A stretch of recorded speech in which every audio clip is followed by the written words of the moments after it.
Olá, eu sou o Thiago Coati e esse é o Larvas Incendiadas, um podcast de divulgação de estudos de gênero e sexualidade. A cada 15 dias, trazemos um episódio novo, sempre conversando com pesquisadores e pesquisadoras dos mais variados estágios da vida acadêmica para divulgar suas pesquisas. Esta semana, conversei com Gleice Maile da Silva, que é antropóloga, mestra e doutora em antropologia. Atualmente, realiza seu pós-doutorado no Núcleo de Estudos de Gênero PAGU da Unicamp.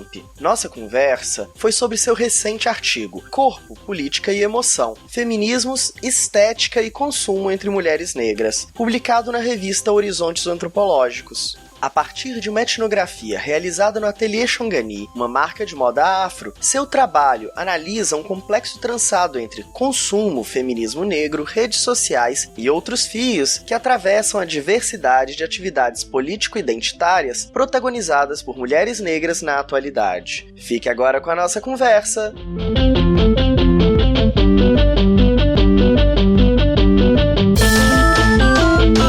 Meu nome é Gleice Maile da Silva, eu sou doutora em Antropologia Social e atualmente sou pesquisadora de pós-doutorado, também na área de Antropologia Social, e minhas pesquisas estão voltadas para a relação entre empreendedorismo, sobretudo empreendedorismos negros, e engajamento político.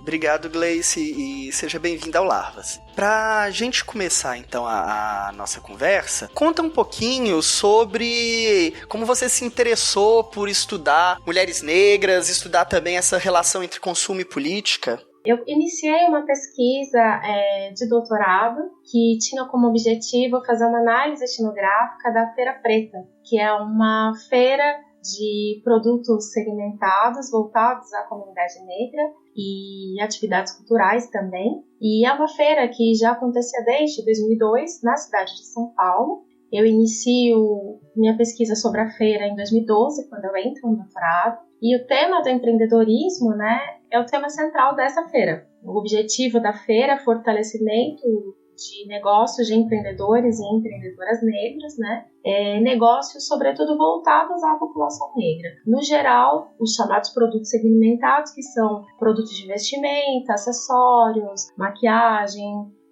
produtos para o cabelo. E eu começo fazendo uma pesquisa com a Feira Preta e me dou conta, no decorrer desse período, de 5 anos de pesquisa, que se as mulheres compõem a grande maioria das empreendedoras, dos empreendedores, elas também configuram a grande maioria das consumidoras. Ao mesmo tempo, com o passar dos anos, há um discurso a respeito do feminismo negro que vai penetrando nos próprios diálogos dessas empreendedoras com suas consumidoras.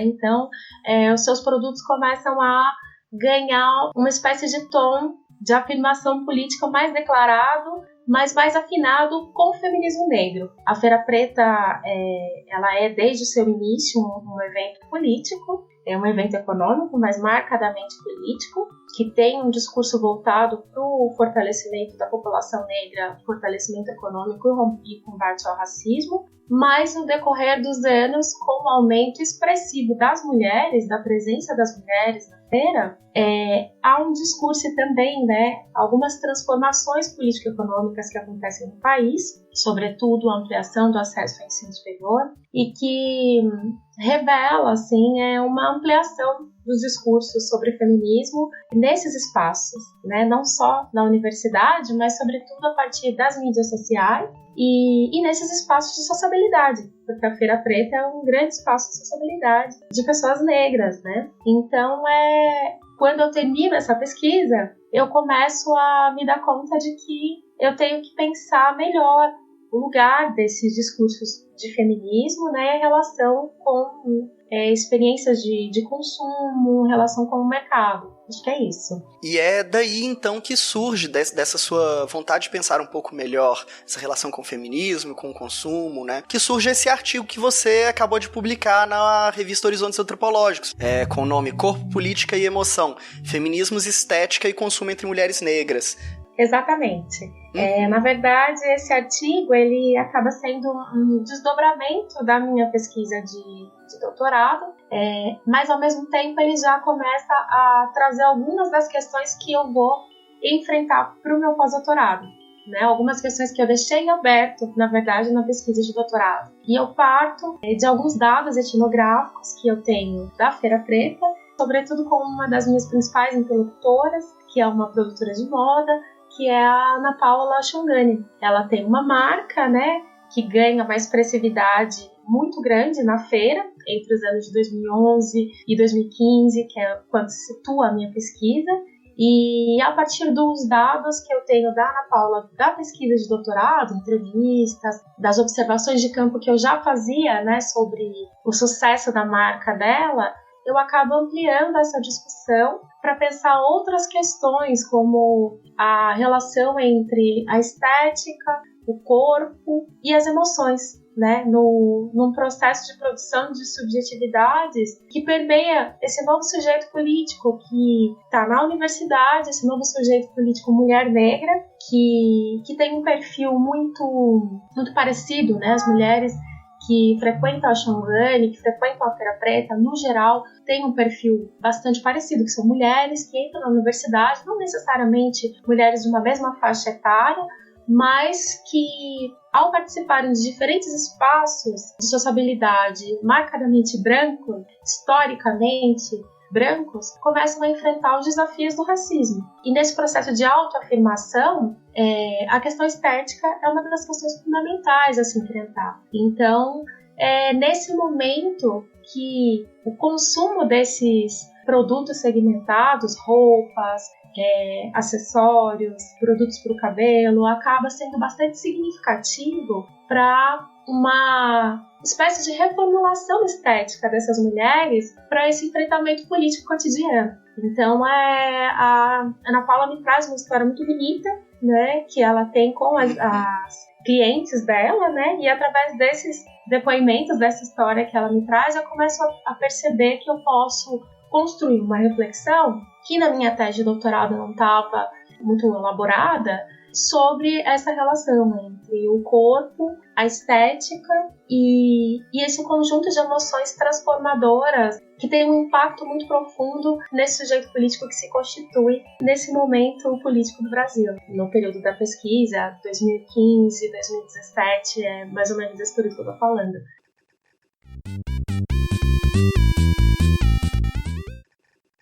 Eu achei isso muito legal e muito delicada a forma como você vai percebendo essa transformação desses sentimentos de desajuste em outras categorias positivas, né? Aliás, sobre isso, assim, eu queria, inclusive, te perguntar, porque me parece que existe uma diferença que você faz entre a categoria de autoestima e a categoria de empoderamento, né? Parece que essas mulheres estão acionando muito mais essa categoria de empoderamento do que a categoria de autoestima. Assim, não que a categoria autoestima não esteja ligado. A impressão que eu tive ao ler seu texto é que talvez a categoria empoderamento teria uma dinâmica mais coletiva, mais política. É isso mesmo? É por aí que está passando? Então, a categoria autoestima, ela aparece com muito vigor, né, na década de 70 e 80, no processo de redemocratização do Brasil, quando os movimentos sociais ganham lugar e o movimento negro começa a ganhar muita força. E a categoria de autoestima, ela é central. Existe um período nesse momento do Brasil também,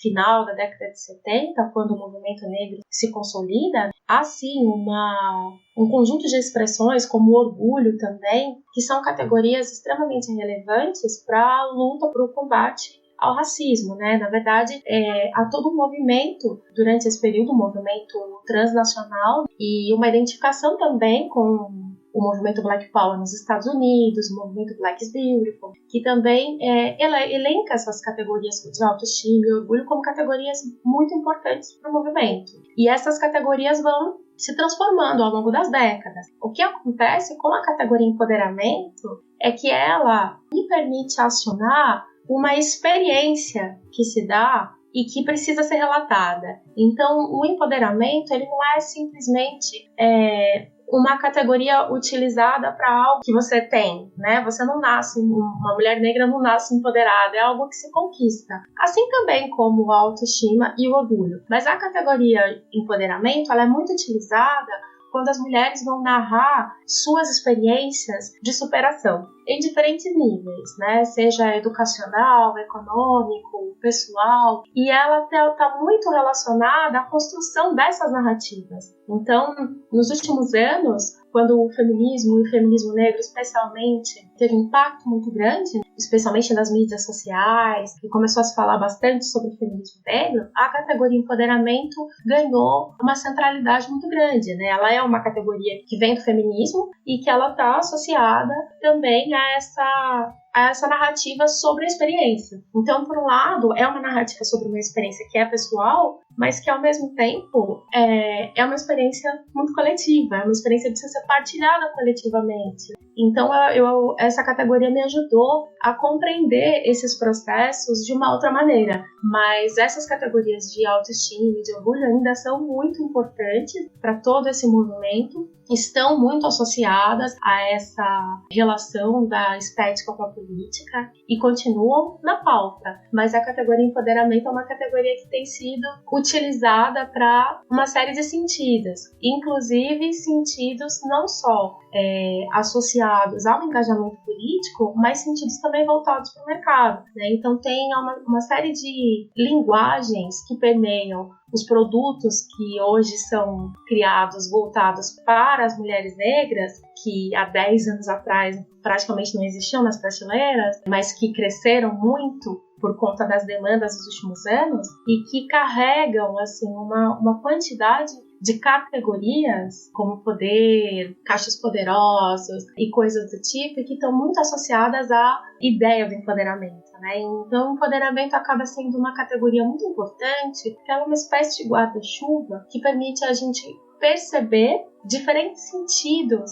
que são associados a ela e que têm relação tanto com processos de engajamento político, mas também práticas discursivas do mercado com as suas clientes, né, voltadas para determinado público, não só mulheres negras, mas essa linguagem de empoderamento é uma linguagem que o mercado também aprendeu a acessar. Então é um pouco dessa lógica que eu estou tentando agora em minhas pesquisas atuais compreender melhor. A partir dessa sua etnografia, você consegue analisar uma série de experiências que são paradoxais, mas que estão acontecendo, né? Assim, por um lado, tem esse encadeamento, né, de estética, política e mercado nesse pacote do empoderamento. Tem um papel que não é banal mesmo e que não acho que a gente não pode pegar e reduzir, de realmente produzir, né, de permitir criar um espaço de uma vida mais vivível, né, para essas mulheres negras que passam a ter esse poder de autodefinição, esse poder de atribuir sentidos positivos a si, a sua forma de existir, a sua estética, né, seus traços também. E querendo ou não, assim, como isso está muito ligado à ideia de consumo, está ligado muito a uma questão também de alguns mercados negros, empresas, inclusive, também, como a própria Shongani, mas tem também sempre esse dilema da possível cooptação, né, principalmente do mercado, né, assim, mas eu acho também que é importante a gente tentar, e você diferencia isso no final do seu texto, né, assim, de que mercado estamos falando, né, não é a mesma coisa a gente falar da Shongani e falar da Natura, né? Tem potenciais muito distintos, né, Sim, na verdade essa foi a grande questão da minha pesquisa de doutorado, né, porque a grande pauta da Feira Preta era atentar para um nicho de mercado muito pouco explorado. A Adriana Barbosa, que é a criadora da Feira Preta, uma das minhas grandes interlocutoras, o que ela dizia desde o início era que havia uma população negra de classe média que tinha o desejo de consumir, mas que não encontrava produtos voltados às suas necessidades. Então havia um nicho de mercado ali muito pouco explorado. Essa pauta ela começa nos anos 90, quando ocorre a criação, a publicação da revista Raça Brasil, em 96, tem um boom de vendas que deixa toda a comunidade científica bastante impressionada, né? E o mercado também, porque percebem que sim, existe mercado para isso, existe uma demanda reprimida, né? Que de fato não via produtos com os quais se identificava, mas que estava ali querendo consumir coisas diferentes. Era uma revista voltada para uma série de questões mas que trazia também um conteúdo de publicidade, né, de produtos mais específicos, sobretudo cosméticos, né? E depois, com os anos, a revista vai mudando de perfil, mas enfim, na década de 90 é isso que ocorre. E a Feira Preta, ela nasce em 2002, no meio desse contexto, né? Acontece que de 2002 para cá, a gente tem algumas transformações político-econômicas muito importantes, entre as quais geralmente eu costumo elencar 4, que eu acho que se interconectam muito bem dentro do meu campo, para pensar esse meu campo de pesquisa, que é a ampliação do acesso ao ensino superior, sobretudo pelas cotas, né, com as políticas de ação afirmativa e cotas raciais, as políticas de cultura em nível federal, que começam a beneficiar um público-alvo que, na verdade, nunca havia sido parte, né, das suas políticas. Há, de fato, um sensível aumento no poder de consumo das camadas populares, ainda que, como alguns pesquisadores, como Gessé Souza, Márcio Postman afirmem, não incorre, de fato, numa ascensão social, numa ascensão de classe.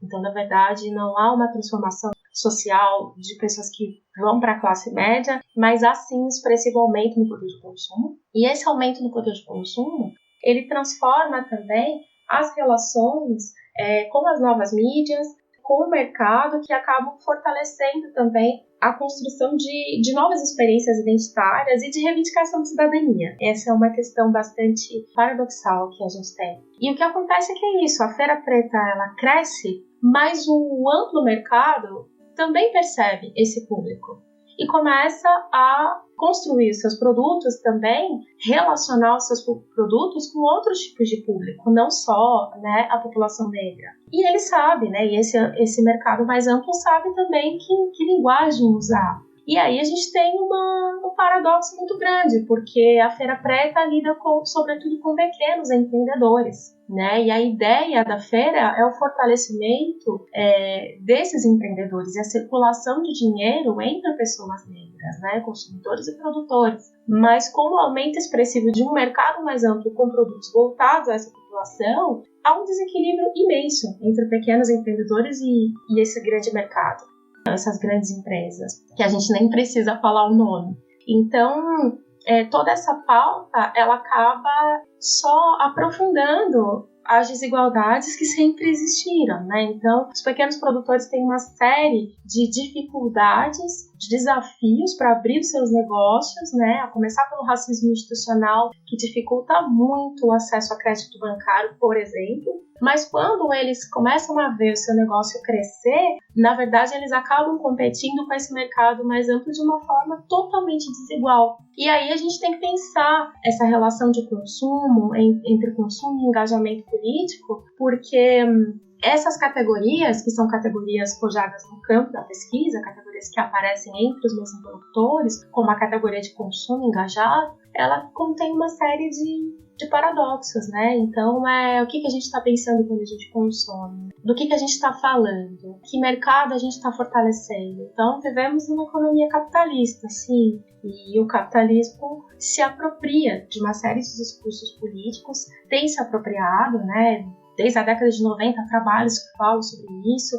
Eu posso citar o Espírito do Capitalismo, do Luc Bodansky e da Eve Chapelot, que é um trabalho muito importante, onde eles vão mostrar de que maneira o próprio empreendedorismo passa a configurar um tipo de trabalho precário que joga para cima do trabalhador toda a responsabilidade sobre o sucesso do trabalho dele e que, ao mesmo tempo, incorre uma série de perdas de direitos, né? Então, tem uma série de características como criatividade, flexibilidade, que são associadas a esse novo perfil de trabalhador, que, na verdade, é um profissional bastante precário, em muitos níveis. Então, imagina nesse contexto de produção engajada, digamos assim, né? Que é uma das categorias dos termos que eu acabo usando. Então, tem um conjunto de desigualdades que permeia esse contexto de produção que a gente tem que ter atenção. Porque o consumo, ele não é o problema, né? O problema é quando tudo vira consumo engajado. O problema é quando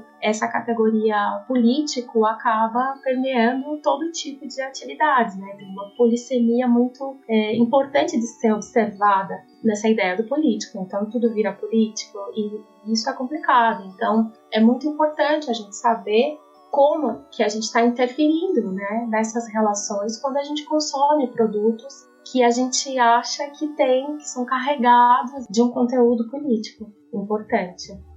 Você vai mostrando ali que as pessoas consomem os produtos, mas consomem também ideias, né? Assim, e querendo ou não, nessas várias linhas que se atravessam e que constroem esse emaranhado da sua pesquisa, o feminismo, e principalmente o feminismo negro, tem um papel muito grande, né? Conta um pouquinho mais pra gente como é que isso aparece. Então, eu acho que na minha pesquisa, assim, tem um impacto muito grande que é a entrada dessas mulheres na universidade. A universidade, ela constitui um espaço de diferença muito grande, mas sobretudo um espaço de questionamento. De fato, a universidade é um dos espaços onde essas mulheres se empoderam por diversas razões, entre elas pelo fato de questionarem o lugar onde elas estão e o conhecimento que é produzido. Acho que isso fica muito evidente também nessa cena editorial que a gente tem visto, né? Na tradução de livros de autoras clássicas norte-americanas que escreviam desde a década de 80 e 90, como é o caso de Patricia Hill Collins, Angela Davis, Bell Hooks, e que só estão tendo seus livros traduzidos agora para o português. Isso é de um impacto muito grande. Então, até as próprias editoras começaram a perceber o impacto do consumo da população negra, sobretudo a respeito desse tema do feminismo. Do feminismo em geral, na verdade, há um impacto muito grande de consumo editorial sobre temas relacionados ao feminismo em geral, mas o feminismo negro, em particular, ganhou acentuado destaque, né? Não é à toa que entre os anos de 2017 e 2019, a quantidade de livros que foram traduzidos é impactante. Ao mesmo tempo, é isso, é um conjunto de experiências de consumo que vão acontecendo. Como eu tento perceber, de alguma forma, o consumo também é reivindicado como uma forma de cidadania, né? E sim, de fortalecimento político para esses sujeitos, mas ao mesmo tempo de sentido de fazer parte de uma economia, né? E o que acontece é que boa parte desses produtos de um mercado mais amplo, eles são carregados de uma série de sentidos que expressam também esse poder, né, esse orgulho. E sim, quando as pessoas consomem, as pessoas estão consumindo experiências, né? Não só nós, mulheres negras, mas no geral, né? O capitalismo, ele vem de experiências, né? O Richard Sennett é um dos sociólogos que está escrevendo sobre isso também. Tem um livro muito interessante que é A Nova Cultura do Capitalismo, onde ele vai mostrar justamente a produção de subjetividades a partir do consumo, né? De que maneira você produz narrativas a partir do consumo. E isso faz parte da economia. Mas de que maneira a gente orienta esse consumo, isso é algo para se pensar, né? Tem um impacto importantíssimo porque, como eu disse anteriormente, a tradução dos livros tem a ver com demandas diretas de intelectuais negras que estão estudando no exterior, que estão traduzindo esses livros, né? Então tem uma mediação aí muito importante dessas mulheres negras. Então esse é um outro lado desse mercado que é muito importante a gente atentar. Mas tem uma série de outros vieses, né, do mercado em geral, que tem toda uma complexidade que precisa ser ainda bem estudada. E você também, num pedaço do seu artigo, vai mostrando como as redes sociais têm um papel fundamental em transformar essas experiências em mais coletivas, em fazer circular esses discursos também, esse consumo, né? Conta um pouquinho pra gente como que isso funcionou. Então, parte dessa percepção eu tive justamente com a pesquisa que eu faço no doutorado, né? A Ana Paula Schongani é uma das mulheres que eu vou acompanhar que passa a fazer o uso das mídias sociais, do YouTube especialmente, em princípio para mostrar os seus produtos, mostrar como utilizarem seus produtos, é muito interessante. Ela narra detalhadamente, né, esse processo, porque ela vendia uma série de acessórios para cabelo, por exemplo, que as mulheres não sabiam como utilizar e ela começa a fazer tutoriais. E desses tutoriais, ela começa a fazer tutoriais de maquiagem e, de repente, ela começa a falar sobre questões que são demandas das pessoas que estão assistindo os vídeos, né? E ela começa a falar sobre feminismo, sobre Chimamanda Adichie e começa a falar sobre uma série de outras questões. Casamento, criação de filhos, enfim. E é um momento em que há um crescimento, esse boom de vloggers na internet. É um boom de canais e onde as mulheres negras também acabam aparecendo, ganhando um certo destaque. Então há um conjunto de mulheres negras que começam a abrir canais e para falar de uma série de questões políticas, mas também de moda, de maquiagem. E as redes sociais acabam sendo assim extremamente importantes, tanto para popularizar, né, uma série de discursos sobre o feminismo, né, quanto para também ampliar essas noções de consumo, né? Então, tem uma série de iniciativas muito distintas, é importante dizer, então não é só misturar todas essas iniciativas e colocar no mesmo pacote, né? Então, o YouTube, ele serve a uma série de atividades, tem uma série de cineastas que se usam para colocar documentários, seus trabalhos recentes, uma série de artistas, tem um impacto muito grande. As blogueiras negras, né, que não estão no YouTube, mas que tem um site extremamente importante, colaborativo, de mulheres de todo o país, contribuem com textos, com vídeos, com poemas, e que é muito, muito significativo e que opera nessa ampliação mesmo das noções de feminismo e uma certa popularização do feminismo. Então tem um impacto político muito grande as mídias sociais. E nessa análise que você vai fazer, principalmente do site oficial da marca Xongani, 2 itens te despertaram sua curiosidade, né? Um colar e um brinco.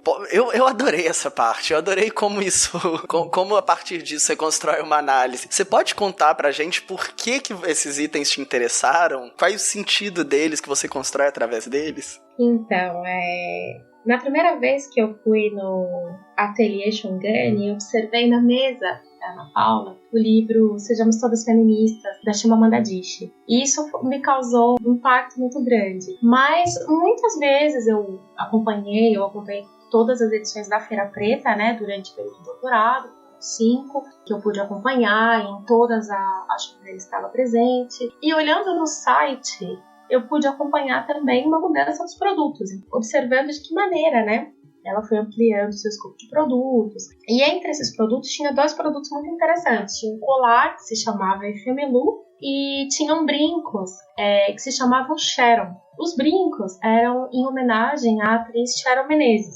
E o colar era em homenagem a uma personagem de um livro da Chimamanda Adichie, que é o livro Americana. E quando eu me dei conta disso, eu percebi a quantidade de relações que essas mulheres faziam entre diferentes símbolos.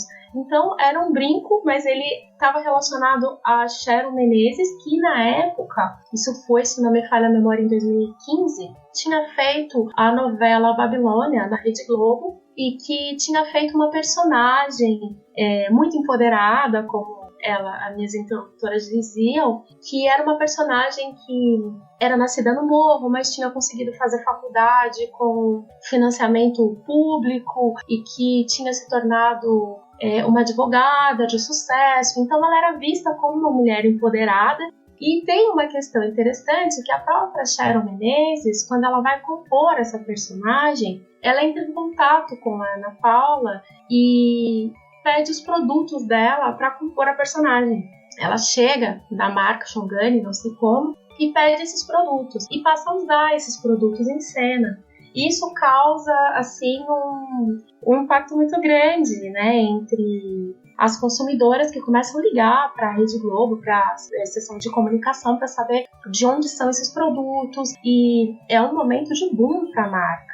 E aí, posteriormente, esses produtos que ela utiliza acabam ganhando esse nome, Sharon. E, ao mesmo tempo, o colar, ele carrega o nome Femelu, que é a personagem principal do livro Americana, que é uma mulher nigeriana que vai para os Estados Unidos na década de 90 tentar a vida, e que ela só se descobre negra quando ela vai para os Estados Unidos, e ela passa por uma série de constrições sociais, né? Ela usa tranças, e nos Estados Unidos, quando ela vai procurar emprego, ela é incentivada a alisar os cabelos, ela alisa os cabelos e se sente assim péssima e acaba raspando os cabelos. Então ela tem toda uma experiência estética, uma relação emocional muito profunda com essas transformações estéticas e com esse processo de se entender como uma mulher negra nos Estados Unidos. Então, assim, ela é uma personagem muito importante,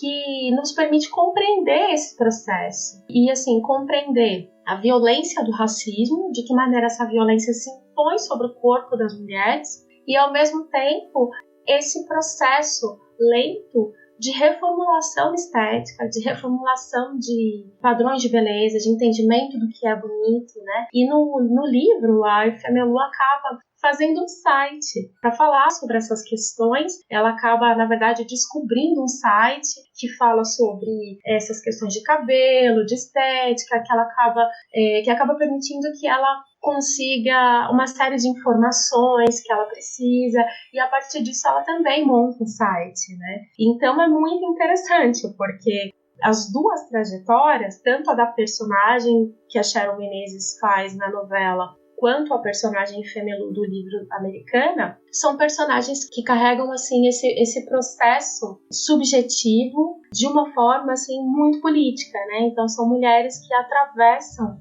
questões sociais muito importantes e que atravessam no seu corpo. Então, a partir daí, eu começo a entender também quais são as costuras que a Ana Paula vai fazendo nesse processo de mediação que ela faz entre os produtos que ela compõe e as mulheres que ela atende. Então é uma série de costuras, não é simplesmente vestir essas mulheres ou colocar um adorno, mas é de que maneira toda essa mudança estética ela impacta, ela transforma a maneira como essa mulher se pensa no próprio espaço público. São mulheres que, de fato, como eu venho falando, estão ocupando lugares que seus pais não puderam ocupar, são mulheres que estão fazendo faculdade pela primeira vez na sua família e que, de fato, necessitam dessas ferramentas que não são só no sentido ideológico, mas que são ferramentas práticas, né? Elas precisam sentir no próprio corpo os efeitos desse engajamento político, desse processo de afirmação identitária.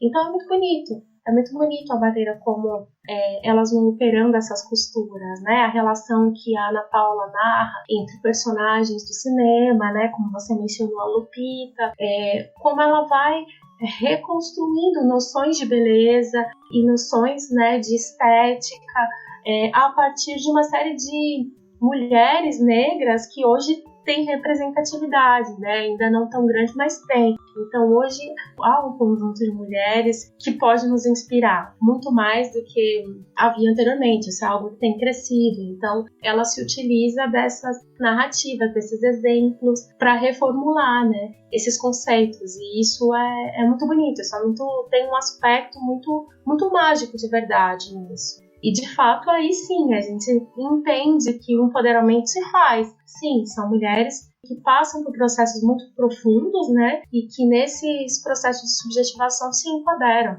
Eu achei muito interessante perceber principalmente esse papel ali do trabalho, né, assim, essa experiência do racismo e do racismo estético, né, se é que pode ser dito assim, já estava presente desde a infância, mas essa entrada no mundo do trabalho potencializa essa experiência, né, assim, o relato do livro da Chimamanda é muito claro, né, como o cabelo trançado dela não é só feio, também não é profissional, né, assim, o racismo que atravessa essa categoria de profissional exclui, né, esse cabelo da categoria de profissional. Que loucura, né? Sim, é muito sério, né?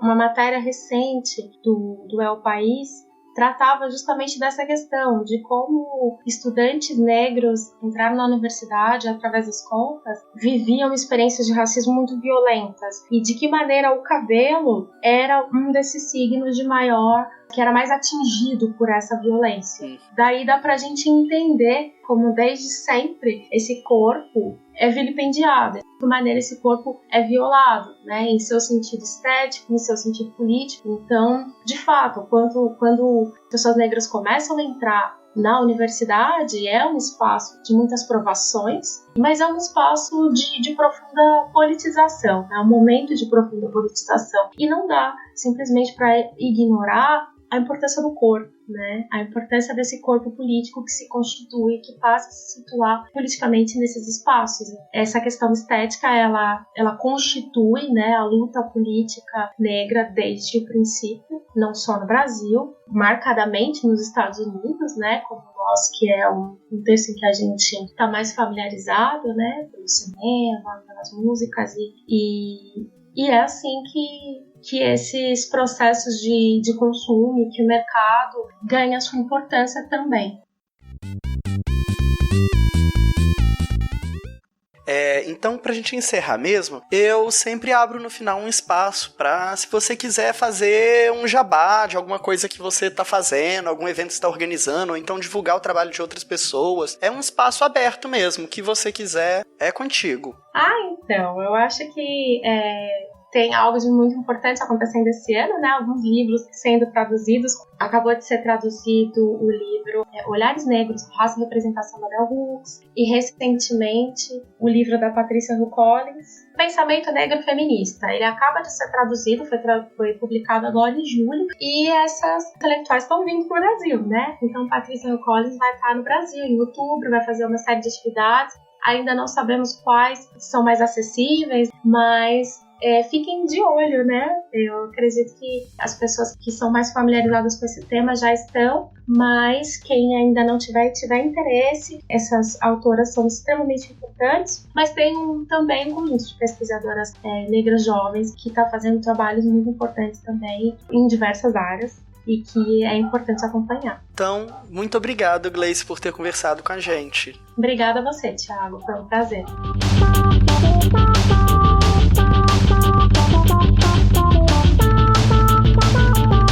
Esse foi o Larvas Incendiadas, um podcast de divulgação de estudos de gênero e de sexualidade. Se você gostou desse nosso episódio, manda um feedback no Twitter, no Facebook, no Instagram ou outra rede social. Considere também nos apoiar financeiramente pelo apoia.se/incendiadas. Você pode apoiar com doações mensais a partir de R$1. Como você já deve saber, o Larvas faz parte do portal Desaprender, uma rede que agrega diversos podcasts sobre educação. Não deixe de conferir o nosso portal e os podcasts parceiros. Todos nós estamos disponíveis em todas as principais plataformas de podcast. Compartilhe com amigos e amigas e até o nosso próximo episódio.